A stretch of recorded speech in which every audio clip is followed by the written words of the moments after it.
should be found. I'll be making sure that you get through this experience in one piece. You've got the very best guide. Era. And the greatest drive. TJ. You're the best. I love it. Even though Kara. it'll be $5. That is not true. You guys are excited to get on the tour, but first, a few safety rules. Thank you, Jimmy. That's right. We do have a few safety rules to go over today. First, if you need guest assistance or have a medical emergency, or if you drop something of value off the side of the tram, or have any sound or video issues, reach up and grab the red E-cord that runs along the center of the ceiling of the tram, and I'll be back to assist you as soon as it's safe to do so. Otherwise, during the entire tour, please stay seated, keep your arms and legs inside the vehicle. Remember to pull that red cord above your heads if you need any assistance. And please, no smoking of any kind during the tour. Also be prepared, our tour today features loud noises, sudden tram movements, fire effects, and many water effects. You'll want to have your cameras out for great photo opportunities, but keep an eye on them so they don't get wet. And finally, for your safety and the safety of those around you, please do not use selfie sticks while on board. Your neighbors will thank you. But that's it for the rules. So let's move on to the fun stuff, because we are officially in the movie studio now, and we wouldn't be here at all if not for this guy that you're seeing on screen. His name is Carl Lemke, and he came out here with a wild idea. He said, what if we made a city devoted to filmmaking? And that is exactly what he did. If you used a GPS to get here today, you probably saw it said Universal City. We're our own town. We have our own zip code. We have our own mayor. We have everything that your town would have. We have a gym, a salon. We used to have a sheriff's station. We have our fire station. So our own emergency services here on the left.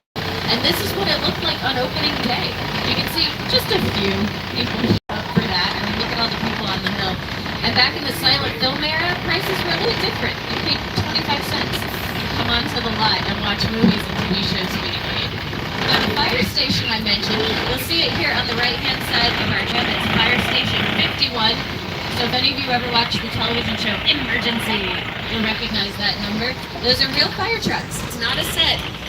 And that same number shows up in Chicago Fire as well. Just a fun little inside joke with the filmmakers, just to see if you'll notice. And now that you've heard about it, you will. You'll know, because of the studio tour. What you're seeing here at this moment on your screens, though, it's the first part of our studio. We have two parts, front lot and back lot. And on the front lot, you could do an entire movie just there if you wanted to. Because that's where scripts get greenlit, where we say, yes, we're going to make them, where auditions happen, where our sound stages are located. And you can build anything inside of a sound stage. And that's one of the first things we're going to see as part of our tour, is one of the oldest and largest sound stages on the lot, Soundstage 12. It was built in 1929. And it's this building that you'll see here on the left-hand side. It's 29,000 square feet in size. It's massive. So that's where Singapore was located, in Pirates of the Caribbean at World's End. That was where Frankenstein's lab and Dracula's castle were in the 1930s. You can see Back to the Future, Scarface, Jurassic Park. Those are all filmed inside that building. And you see the Voice logo on the side. Well, the Voice actually filmed somewhere else now, which I'll point out later on in the tour. But this is what it looks like when there is nothing on the inside of that building at all. These sound stages essentially look like giant empty warehouses, and the walls are 4 times as thick as the walls of your house at home. So they're 98% soundproof. The other 2% of sound, this microphone right here. Now, most of the buildings you're looking at here on the left were built in the 1920s and 30s, so we had to do the soundproofing once talkies or sound was added into the movies. And they still get used today. I mean, there are things like the Kelly Clarkson show works in Soundstage 1 on the opposite side of these buildings. Soundstages 17 and 16 here on the left are currently being used by Saved by the Bell. This is what we call a picture car. This school bus is used for that reboot of the show. But these sound stages also used to house the set for Cloud 9 from Superstore, starring America Ferrera and Ben Feldman. So they had an entire department store inside of those 2 sound stages. Now, Saved by the Bell has such a big set, they actually use 3 of these buildings, the third one being Soundstage 21. It's just behind these trailers. So these are all of their trailers, trucks, all of their production setup, and then the tents just behind them, and you'll see those a little bit better here in just a moment, are what we call extras holding. So extras are all those people who walk through the background of a shot, like if you're looking at a New York City street, all the people just walking around. But get this, they'll wait in those tents for like 8, 10, 12 hours a day for like 1 to 2 minutes on screen just to walk through, not even to talk. And yet, their job is so important. Or you would look at a school or a store or New York and go, there's nobody there. Their job is one of the most important on set. Soundstage 21 here, this is where Mission Control was located in Apollo 13. That's where the Brontosaurus sneezed on the kids in Jurassic Park. And it's also where we tested the sharks for Jaws. I'll tell you later on in the tour how well that works for us, but here's a hint it didn't. We do talk a lot about television out here too, and I mean, look at all the shows we've been associated with over the years, just a few of them there. And we're about to head into our 30s and 40s block of sound stages, so we jump around in our numbers just a little bit. But this area is known as Sitcom Alley, and we call it that because this is where shows like Parenthood, Sean Saves the World, Coach, The Good Place have all filmed. And more recently, Mr. Mayor, starring Ted Danson, they used Soundstage 42, which is just behind this trailer that you see here on the right. The Good Girls show also films here on the lot. Christina Hendricks, the redhead from Mad Men, she's in that. Retta as well, Leah Whitman, and they've used Soundstages 37 and 44 that you'll see here on the right-hand side. The Good Place also used Soundstage 44. Do we have any fans of The Good Place? Thank you. I know. Sometimes no one says this, and I'm like, it's such a good show. But Michael's office was inside Soundstage 44 here on the right. And again, Michael was played by Ted Danson. Different type of Ted on the left side of the show. Ted the teddy bear. He's brunching. That's what he's doing. Yes, he's having brunch. You know, there is a TED television show coming to Peacock, too. We just found that out a couple weeks ago. So if you're a fan of those movies, like I am, these camp buildings that you see on the left, now, these are kind of cool. These are our production bungalows. And they used to be dressing rooms to movie stars back when we had what we called contract players, which meant an actor signed a contract to only work with one studio for a number of years. So they couldn't hop over to MGM or Disney or Paramount. Couldn't do it. Rita Moreno actually did an interview recently because of the remake of West Side Story and said when she was a contract player, the studio told her who she was allowed to date even. So that gives you an idea of just how serious these contracts were. These buildings were set up like studio apartments for those actors at that point in time. People like Lucille Ball and Doris Day used these buildings as their center of operations. Today, these are used for writers, directors, and producers like Art Platt Productions, the people who brought you Wicked, Cruella, and the Dear Evan Hansen movie. And then you're also going to see Alfred Hitchcock's old office here on the left, Bungalow 5195. That's the real building he used. And these are some of his cameos that you're seeing on screen. He always made them in the first 10 minutes of the movie, just so people wouldn't be looking for him the whole time like I would have done if I hadn't done that. Two of our newest sound stages here on the left, sound stages 22 and 23. This is where Kenan Thompson from SNL, he's doing his new show Kenan inside of these buildings. They've also been used for America's Got Talent, World of Dance, Hairspray Live, and Will and Grace came back after 11 years off the air. They brought a live studio audience in there as well. This marks our transition from our front lot into our back lot. So what's the difference? Well, in the sound stages, anytime a show's on a break or on hiatus is what we call it, we ask them to tear the set down so we can rent it out to somebody else. On the back lot, these sets are permanent. You can change where we are just by how we decorate them. So you're going to get a glimpse at our New York Street here on the left. This is part of our Metro set area. You can even see it says Fast 9 there on the Lyric Theater marquee. This is where American Ninja Warrior does their LA trials. You've also seen it used in Transformers, Newsies, The Prestige, Lady Gaga's Edge of Glory, Taylor Swift's Wildest Dreams, and then farther into our Metro sets, the new show Rutherford Falls, starring Ed Helms, has been there as well. And I like that we get to see the concrete jungle, because guess what? We're about to head into the real jungle of Skull Island. It's the original King Kong that made me want to direct movies. I saw that movie on TV when I was about 8 or 9 years old, and I wanted to become a filmmaker.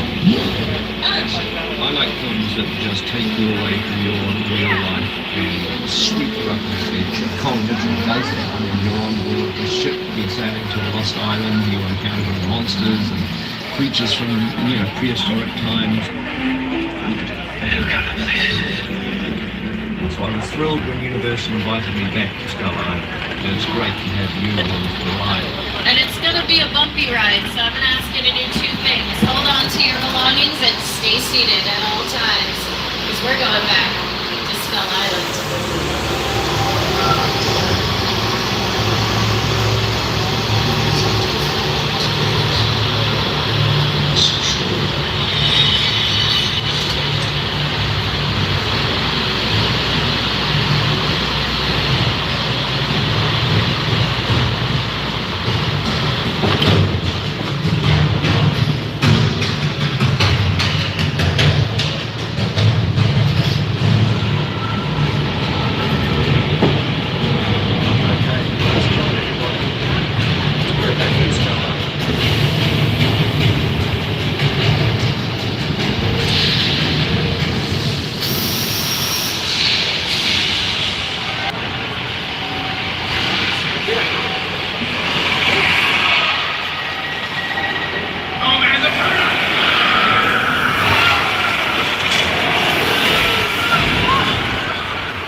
is I've been here 8 years, and every single time when the screens turn on, somebody says, "Oh," every time. It's great.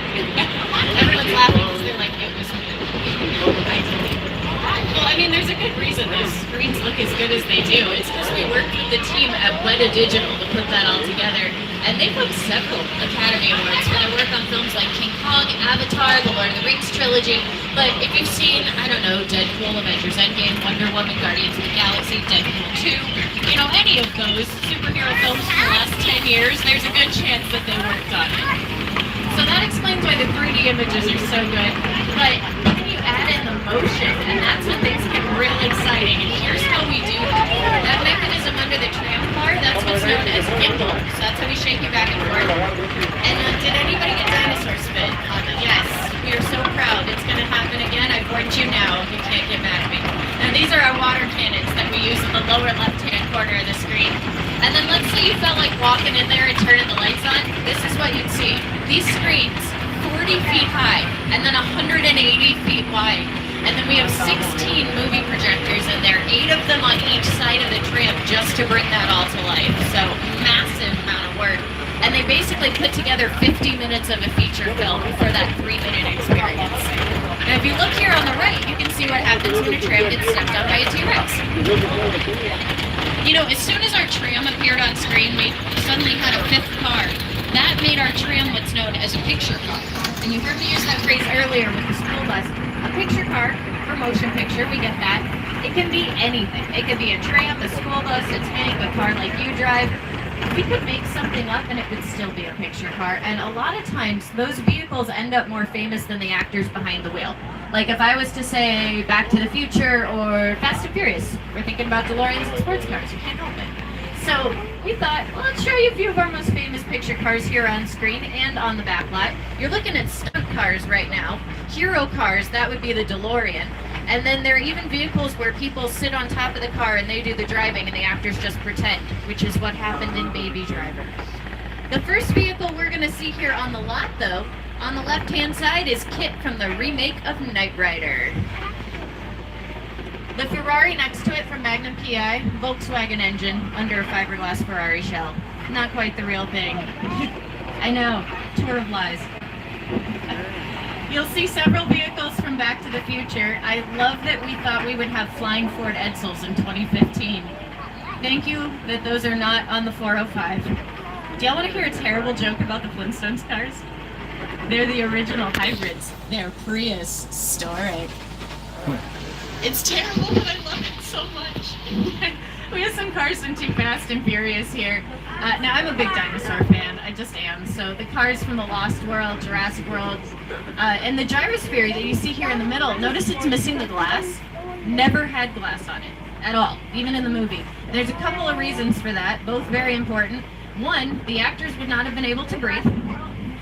The other reason, there is no angle you can film a giant glass hamster ball from that you won't see the camera reflected in the glass. So instead, they added it in using CGI, computer-generated imagery, in post-production once they were done filming. Although, you know, I think it would be fun to do those. You know, imagine you have like 50 or 60 of them, especially for the next place we're going. Welcome to Jurassic Park. I had a guy who looked like him on one of my tours once, and yes, he said the line, and it was great. Because we are headed into our own mini Jurassic Park here on the lot. And you won't see a whole lot of dinosaurs out here today just because our Velociraptor and our baby Triceratops are down by the Jurassic World ride. And then on Sundays, we take our dinosaurs to the vet. So, that's what's happening. You look here on the left, you'll see a baby Stegosaurus cage, because we've got it designed for those spines on its back. And then also here on the left, you'll see the mobile lab from the Lost World. It's the one with the bars on the windows. You might remember it from this scene in the film. Now look really closely at that mobile lab because it's made of plywood painted to look like metal. Those bars, they're dowel rods, giant wooden dowel rods in the windows. If you look at the back of it, you'll see, I'm telling the truth. You can see the plywood there. And then we've got, oh no! Dinosaurs. I had no idea that was going to happen. I am totally surprised and shocked. I'll tell you though, if you thought that dinosaur venom was scary, this is so expensive. It does nothing. That would be a fire hose.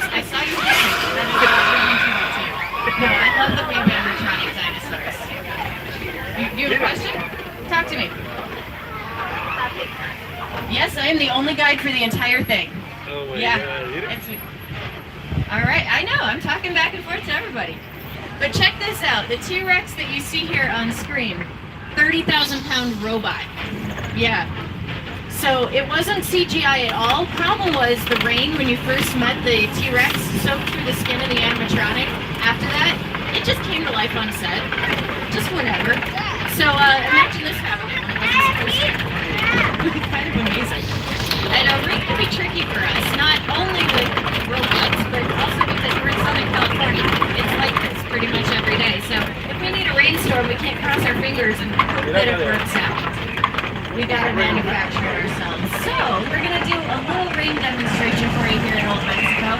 We got the thunder sound effects going on, some strobe lights to simulate lightning. But the most important part, we gotta make it rain.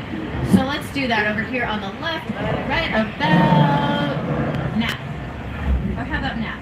There we go. The technology that we use for this rain, it's really sophisticated. It's what we call in the industry a sprinkler system. Just like what you have in your mind. But let's pretend you're all directors for a second. You want to frame your shot just right, because if you show me that bright blue sky, it's going to ruin the illusion. And you don't want to show me the tops of the sprinklers. What's cool is they shoot that water up into the air, and then that way gravity pulls it back down to earth the way it would fall in a real rainstorm.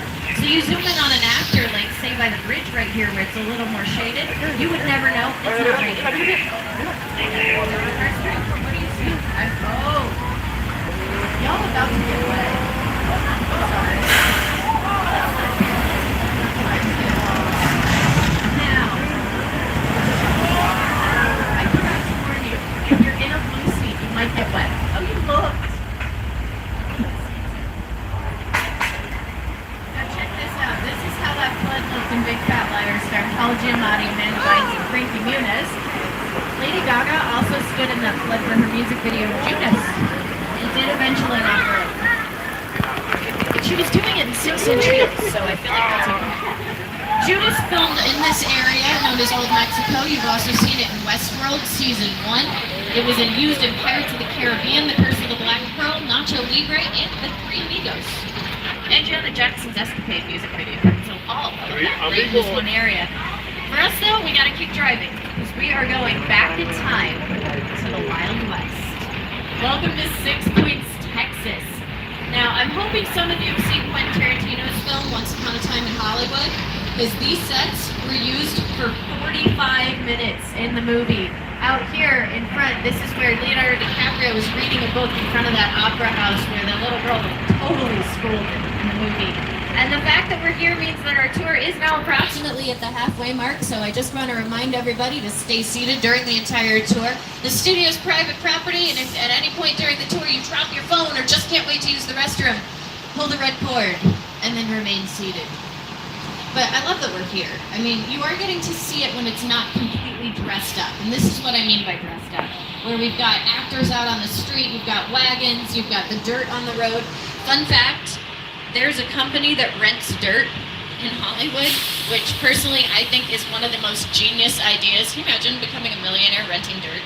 Amazing. And at the end of the street here, that's just a fog machine to make it look dusty. And if you look really closely at that building there on screen at the end, you can tell, oh look, it's just like part of the building and there's no back to it at all. That's what most of these buildings are. They're what's known as facades, just the fronts and sides of buildings. The interiors are usually in sound stages, like the ones that you're going to see as we leave 6 Points. Soundstages 24 and 25 there on the left, those are used for the voice, that's where they are now. Soundstage 26 was used for Jordan Peele's film Us. All the underground scenes with the rabbits, those happened in there, which is one of our mazes in 2019 also. I love Halloween Horror Nights, I can talk about it. Love it so much. Speaking of horror, this lake that you're seeing here on the left-hand side, we call it Park Lake because it looks like it's been in a park. That's why we call it that. But that was the Black Lagoon, a creature from the Black Lagoon. I was supposed to film in the Amazon, and the illusion was spoiled just a tiny bit in this scene because there are the Hollywood Hills in the background illusion. But the creature was not the only monster featured here on our lot. During the Great Depression, a lot of studios, they were selling off portions of their backlot just to stay in business. Interesting thing is, we figured something out. At that point, when people are going to the movies, if they were going to spend the money, it was to go see a movie about someone whose life was worse than theirs. Turns out if you're Dracula, your life is worse. So a lot of those monster movies, Dracula, Frankenstein, The Invisible Man, The Wolf Man, Bride of Frankenstein, Son of Frankenstein, Dracula's Daughter, those all filmed in this location known as Little Europe.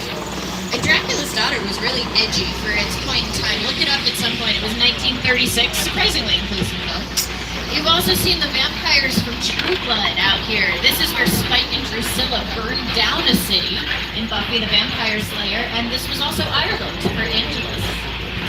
In that same series, Brandy's Cinderella filmed out here, and if any of you have seen the Geico commercial for the running of the bulldog puppies, yeah, that's the one everyone knows. Even if you don't know any of the other ones, you know that commercial. That happens here, and this is also the afterlife from The Good Place. I've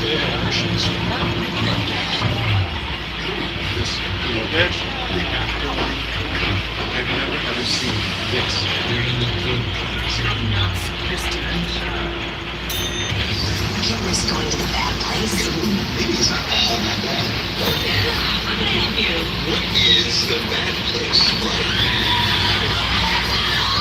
Well, it doesn't sound awesome. Again, I don't have to tell you shows are good, but I'm telling you The Good Place is awesome. And there's only 4 seasons. It's not a huge commitment. I can't tell you anything more about it other than what you saw in that clip because it'll be spoilers. So watch the show. It's great. Here on the left, you're going to see a really normal-looking house after Little Europe, and this is what we call a practical set. So it's different than the other buildings, is the word I'm looking for, that we've seen throughout the tour, because this one has a full interior, so it looks like a real house on the inside, minus one thing: there are 2 kitchens in there, because Home and Family used to film there, and they would make a mess in one kitchen, and then when the kitchen was perfectly clean, they were in the one inside the house. The other one's in the garage. Oh, we get to do this. Very cool. All right, they've been working on a commercial here in Soundstage 50, and they're going to let us come in and take photos of the set. Director just told me to give y'all a couple of rules. She said, tell everyone the normal stuff, stay seated at all times, hold on to your belongings while you're in here. But the one thing she really emphasized is she wanted me to tell you to hold on to your cell phones. You can take pictures and video, that's fine. Live your best lives. But if you drop your cell phone in this set, she told me you won't get it back until 5 o'clock tomorrow morning. 1, I don't think you want to get up that early. 2, I would die without my cell phone. So make sure you hold on to those phones. This is supposed to be a BART station in San Francisco today. So if you've been to San Francisco, let me know if it looks right. I think it looks like a subway station I've seen in New York. So that makes sense.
But that was a record at 8.3 on the Richter scale. I did on the way into that soundstage because I wanted you to be surprised and because they were used in an episode of Bones You can see all the scenes inside the subway car here. That was a totally different soundstage. But the editor made some real smart decisions. They used shots of close-ups on the wheels of the train or the train speeding through the tunnel to make you believe that this was all done in the same location. And then you've got stunt actors in there as the construction workers. And it looks pretty realistic. So you can say you've been through something that was featured on television.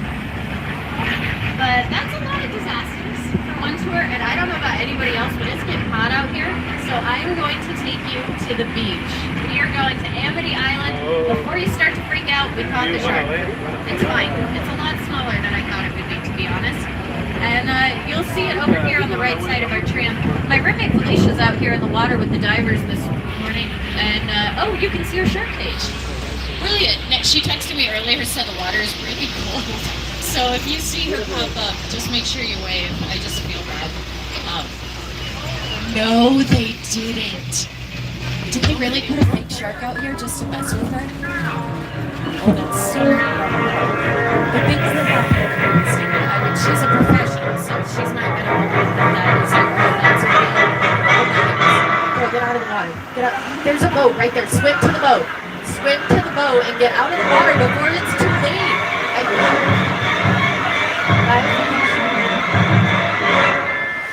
I'm going to get you all somewhere safe. Just stay seated at all times and hold on to your belongings as we hide behind these gasoline barrels stored next to oxygen tanks, because that's a fantastic idea. There's bait in that yellow barrel at the end of the dock, so hopefully the shark just takes the bait. It's taking the whole dock. That's not part of it. That's not it. That's not good at all. This pier is on fire. Have to distract the shark. Get out of here before it comes after us. Just when you thought it was safe to go back on the trail. Bruce the shark, everybody. Who knows what type of shark that is? Great white, that's a good guess. It's a plastic shark. It's a plastic great white shark. There is a big difference between the shark here on the back lot, though, and the one used in Jaws. This one works. Not a joke. Remember how I told you we tested the shark for Jaws inside Soundstage 21? Well, we tested it in fresh water, did everything it was supposed to, worked beautifully, we loved it. Then we took it out in the ocean, which is salt water, and found out we made a mistake. Because salt water is really corrosive. It ate away all the interior workings of Bruce the shark, so day one of filming, brought the shark out, put it in the Atlantic Ocean, and it sank to the bottom of the which is kind of a problem, and that's what the entire movie is supposed to be about. So Spielberg got really creative. He filmed a lot of scenes from the shark's perspective. Honestly, heightened the anticipation so much that when you finally saw the full it was real scary.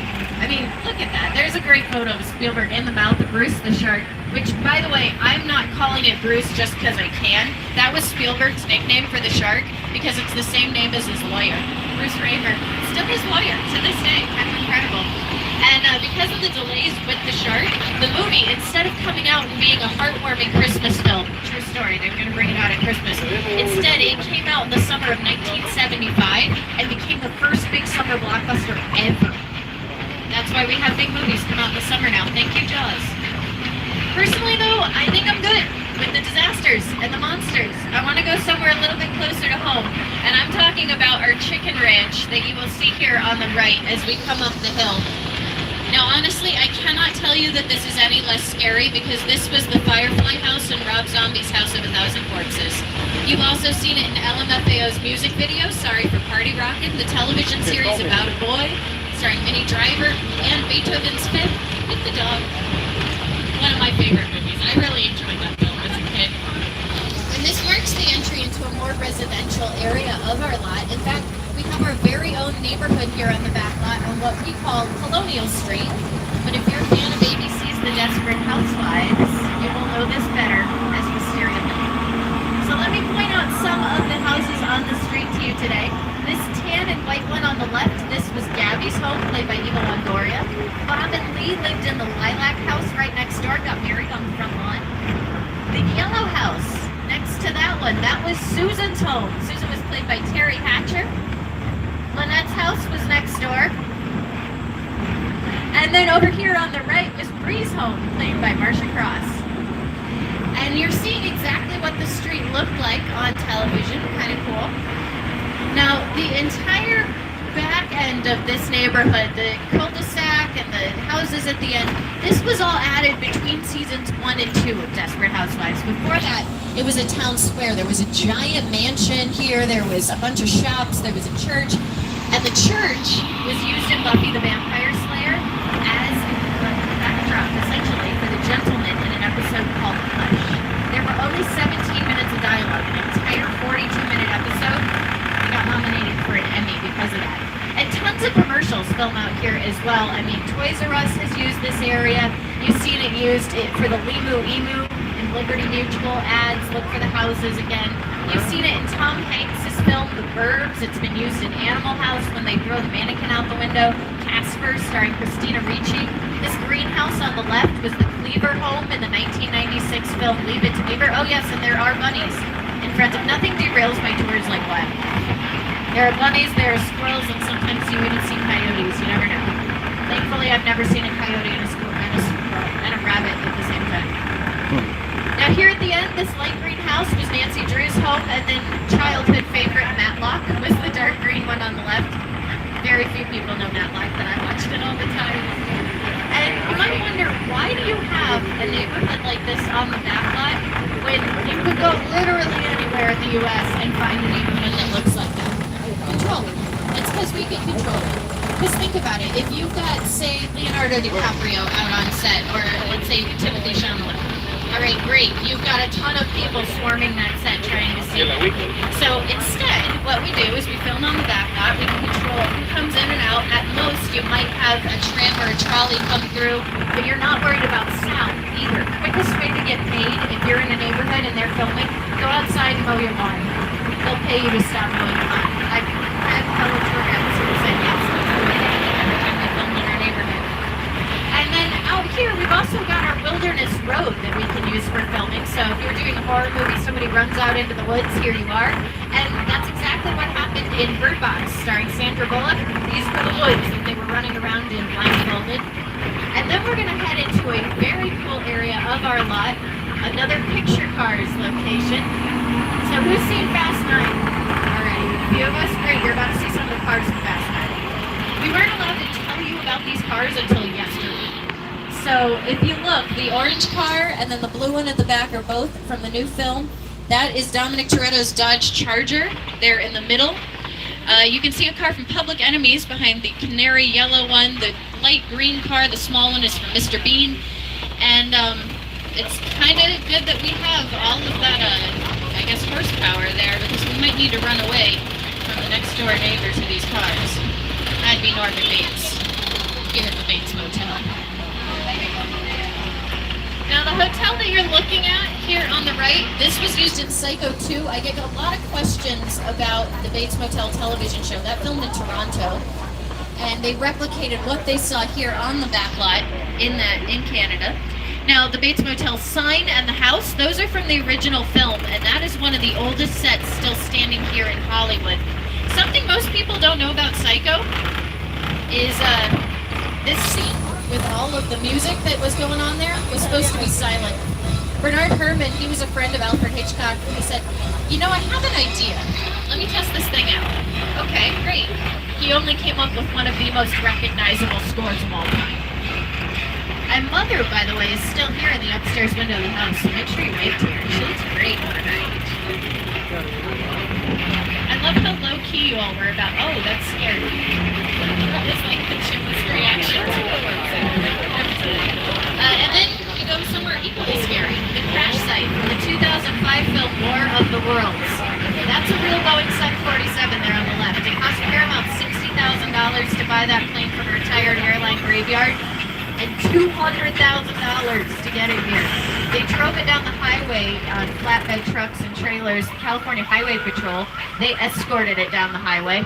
And you will never see this plane crash or what happened to the passengers in this scene in the film, because Spielberg realized with Jaws that it's what you don't see that's scarier than what you do. And you're already imagining how the aliens might have taken that out of the sky. You've also seen this area used in shows like Love and Community. America's Next Top Model did a zombie photo shoot here, as well as at Bates Motel. And the LAPD comes out here 4 times a year with their disaster response dogs that are all puppies at that point in time. And they go around and they find the techs who are working out here. So kind of cool. And we are approximately 10 minutes from the end of the tour. So we'll be returning to the theme park shortly. I just want to remind everybody to stay seated at all times.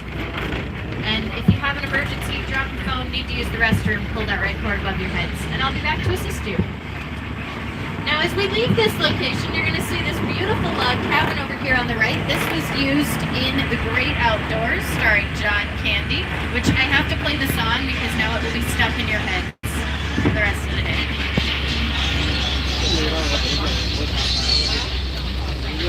The blue backdrop behind it is the largest freestanding backdrop in North America, and we can fill the area up in front of it with 3.2 million gallons worth of water. So you can simply like filming on a lake, on the ocean, or even the Hudson River, which is what happened in the film Sully, with Tom Hanks as Captain Sullenberger. So the plane was out there in the water, the plane, water, and people were real, everything else was CGI. That same area has been used for Beyonce's Formation music video. It was used in Jurassic World.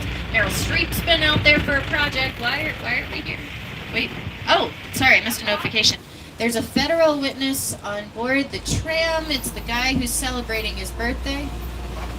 You're being chased by Owen Shaw, and you're telling me now. On a tram that goes 7 miles an hour on a good day. You couldn't have told me when we were next to the cars in front of us. Okay, alright, so we're going to hide in our truck repair garage here and just stay seated at all times and hold on to your belongings while you're in here, because this is also a street. My buddy Roman is working next door. I wonder if we can get us in. Roman. Hey Roman, can you hear me? It's Kara. Buddy Hobbs asked us to stand sharp for a while. So we brought you in our secret spot. Look, guys, we're gonna keep Shaw from finding you. To keep you safe, we need your help. We don't want the Cindy to get tracking us. So put away your cameras and turn off your cell phones. One flash or one ringtone to keep us away. Okay, on to the next one. Brilliant. It's party time at like 11 o'clock in the morning.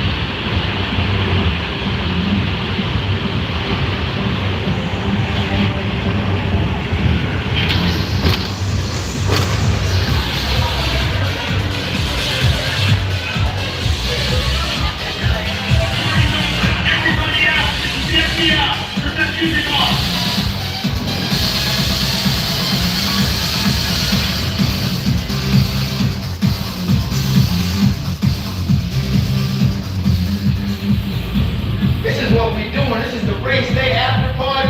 And the what else? Roman Pierce, FBI, don't move. Damn, that's right, party's over. You know how long I took to iron this shirt, man? I'm not. You're under arrest right now. Hey, let's back up a little bit. Got it. It's like me. First of all, I don't work for you. Oh, really? Well, tell me, Roman, who do you work for? We don't work for nobody. Not much you just clear out here, otherwise we can guarantee your safety. Guarantee my safety? I'm the one holding the gun. Never mind, a whole lot bigger than yours. Escort this conference out. Let's go, Cookie Puss. Got an ugly suit on, man. It's cheap. Somebody out there really pissed off Shaw. It's gonna get ugly fast. Yeah, don't worry. Lucky for you, our whole family protects you. Are you kidding me, Roman? You didn't shut off your phone, bro? I gotta call you back. I'm in the middle of this. See what I'm talking about? Call you back. It was on vibrate. Shaw tracing us. I just can't hold him forever. Letty, Roman, we're up. Trying to move that vehicle. Okay, remove it. It's about to get real interesting. Don't love the sound of that. The Mona Lisa's all warmed up right next door. Roll the truck. I need you and Letty ready to Put those roll. 3D glasses back on because they're ready to see what Jurassic World garage and the sun is pretty. So that should help us out. I know that they're trying to divert Shaw away from here, so hopefully they can help them. They were supposed to get him to go farther away. That sounds like it's right outside. Yeah, that's not sounding good out there. That's not sounding good out there.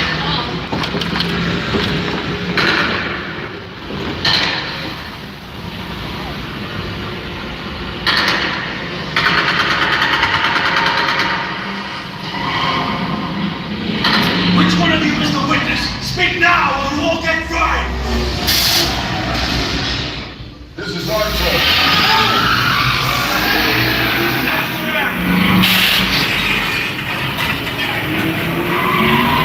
Okay, guys, it's showtime.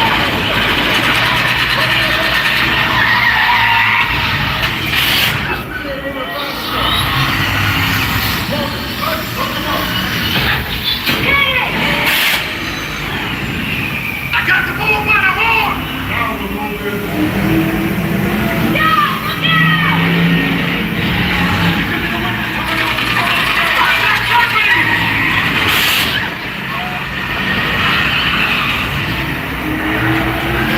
Witness is mine, Lenny! How about you eat asphalt? Don't think you're getting away! Go into the car! Where you going, Lenny? Drone's lining up the missile shot! Not gonna happen! Don't worry, I got it! Mama, don't shoot! That's from the bridge! Under construction! Everybody hold on! Hit the entrance! Run, you die!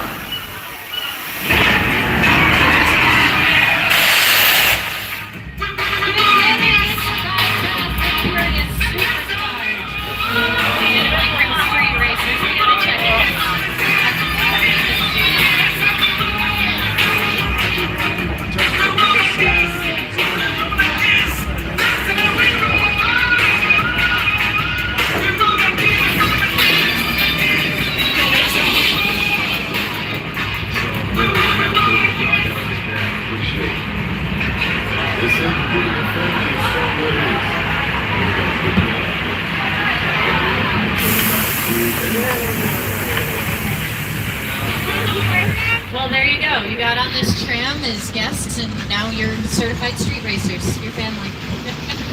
And I can't think of a more epic way to conclude our tour than with Fast and Furious Supercharged. Unfortunately, we are coming to the end of the tour here today, but hopefully you had fun, you got some good photos, maybe you even learned a little bit more about the filmmaking process. And here's an insider tip for all of you. To get the most out of today's visit with us, download the official Universal Studios Hollywood app to check out wait times, show times, and get up-to-the-minute park information.